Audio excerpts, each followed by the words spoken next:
그리고 전반 내내 바르사의 하이라인에 당한 파리가 후반전 이를 공략하기 시작합니다. 바르사의 정교한 오프사이드 트랩으로 높은 수비라인 뒷공간을 직접 공략할 수 없다면 수비라인을 뒤로 밀어내는 방법을 선택했는데요.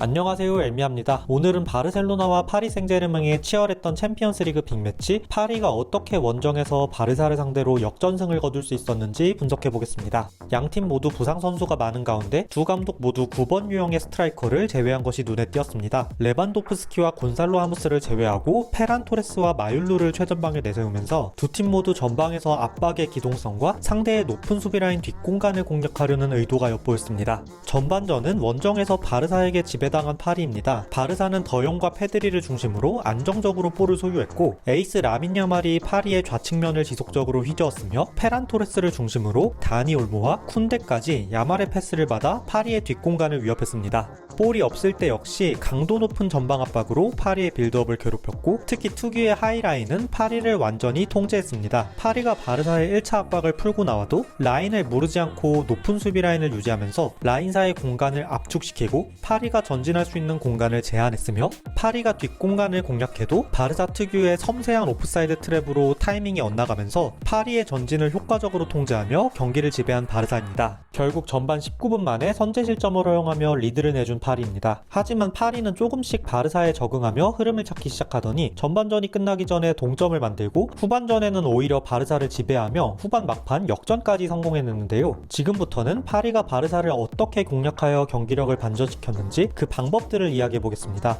풀백의 점프. 바르사의 압박 구조를 파악한 파리는 풀백 자리에서 바르사의 압박을 공략했습니다. 주로 하키미가 전진하는 3백 구조로 공격을 전개하는 파리를 상대로 바르사는 3톱이 3백을 압박했고 압박을 끌어들이기 위해 하키미가 내려가면 제라르 마르틴이 전진하는 압박 구조를 갖췄습니다. 이때 제라르 마르틴이 전진하는 데 시간이 걸리기 때문에 시간과 공간을 확보한 하키미는 앞으로 볼을 공급할 수 있었습니다. 또 파리의 골킥 빌드업에서는 바르사는 윙어들이 센터백들을 압박하고 페란 토레스가 비티냐를 압박하며 올모와 페드리가 자이르 에메리와 파비안 루이스를 압박하고 더용이 마율로를, 센터백 2명이 윙어들을 마크하며 볼의 흐름에 따라 풀백들이 전진하여 상대 풀백들을 압박하는 압박 구조를 갖췄는데요. 역시 좌우 모두 풀백이 전진하는 거리가 멀기 때문에 파리의 풀백들이 이 부분을 공략합니다. 전진성을 갖춘 파리의 풀백들은 본인에게 주어진 시간과 공간을 활용해 직접 전진 드리블로 압박을 풀어내기도 했고 특히 후반으로 갈수록 상대의 체력이 떨어지며 충분한 시간과 공간을 갖고 전방을 바라보면서 포워드를 향한 대각선 전진 패스로 압박을 풀어냈습니다. 또 센터백들 역시 상대 풀백이 높게 전진하기를 기다린 후 이때 만들어지는 풀백 뒤 사이드 공간으로 윙어에게 전진 패스를 연결했습니다.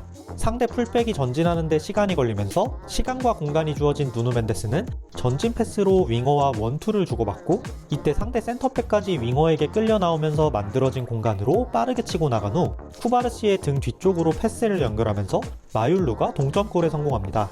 이번엔 미드블록에서 하이블록으로 전진하는 과정에서 미드필드가 중원을 1대1로 대응시키고 있기 때문에 페란이 센터백을, 야말이 풀백을 압박해야 적절한 맨투맨 구조가 형성되지만 지금은 페란이 GK를, 야말이 센터백을 압박하면서 연쇄적으로 누노 멘데스를 압박하기 위해 쿤데가 점프하고 이로 인해 후방에서는 3대2가 걸립니다.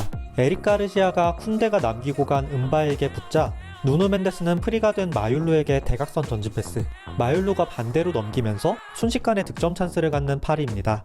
후반 막판 상대 풀백의 점프로 만들어진 사이드 공간으로 자바르니가 이강인에게 전진 패스를 연결하면서 이강인이 쿠바르시의 압박으로부터 볼을 지킨 뒤 중원으로 연결. 이때 쿠바르시가 복귀하는 동안 발데가 중원을 커버하면서 넓은 공간이 생긴 사이드 공간으로 오픈하여 순식간에 높은 수비라인 뒷공간을 공략하고 반대에서 침투하는 하모스에게 연결하여 역전골에 성공하는 파리입니다. 이렇게 파리는 풀백이 점프하는 바르사 압박 구조의 약점을 공략해 바르사의 압박을 풀어내기 시작했습니다.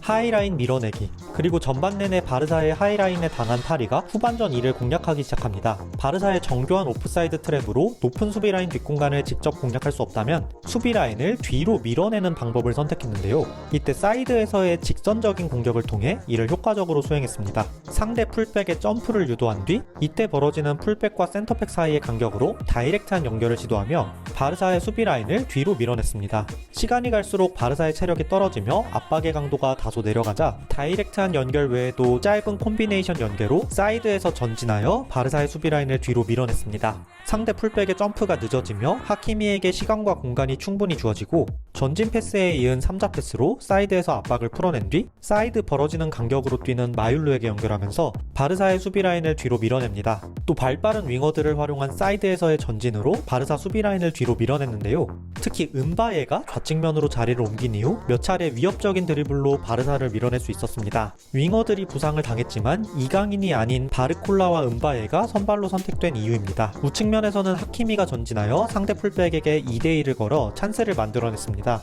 이렇게 사이드에서의 직선적인 공격으로 바르사 수비 라인을 뒤로 밀어낸 뒤 중원에서 비티냐를 중심으로 볼을 점유하며 후반전을 지배한 파리입니다. 에너지, 바르사는 시간이 갈수록 압박의 강도가 내려갔지만 파리는 그렇지 않았습니다. 파리는 후반전 다이렉트한 전개로 볼을 상대 진영으로 보낸 뒤 계속해서 강도 높은 압박을 이어나가며 바르사의 롱볼을 유도하며 후방에서 공중볼 경합, 중원 세컨볼 경합에서 우위를 가져가면서 볼 소유를 가져왔습니다. 바르사의 진영에서 볼을 점유하면서 볼이 끊겨도 강한 역압박으로 바르사를 위에서 눌렀고 바르사가 볼 점유를 안정시키지 못하며 전환 싸움으로 경기 양상이 흘러가도 전환의 속도 역시 주로 파리가 바르사보다 한 수 위였습니다. 후반 65분 교체에서도 스프린트가 많았던 은바에를 빼면서 공격수 이강인이 아닌 수비수 루카 에르난데스를 투입하며 누누 멘데스를 윙으로 올렸던 것도 기동력과 에너지를 유지하기 위함으로 보였습니다. 이후 72분 하모스, 80분 이강인과 은장투를 투입하고 체력이 많은 교체 선수들이 활약하며 계속해서 에너지 레벨과 경기력을 유지한 파리입니다. 후반 82분에도 전방 압박의 강도를 유지한 파리가 바르사의 롱볼을 유도하고 은장투가 세컨볼을 따낸 뒤 이강인에게 연결, 이강인의 전진 드리블 이후 슈팅이 골대를 맞습니다. 반면 바르사는 후반전 체력이 떨어지며 에너지 싸움에서 밀리기 시작했고 72분 레반도프스키, 카사도, 발데, 79분 베르날, 86분 크리스텐센을 투입했지만 경기력을 유지하지 못하고 결국 막판 역전골까지 허용하고 말았습니다.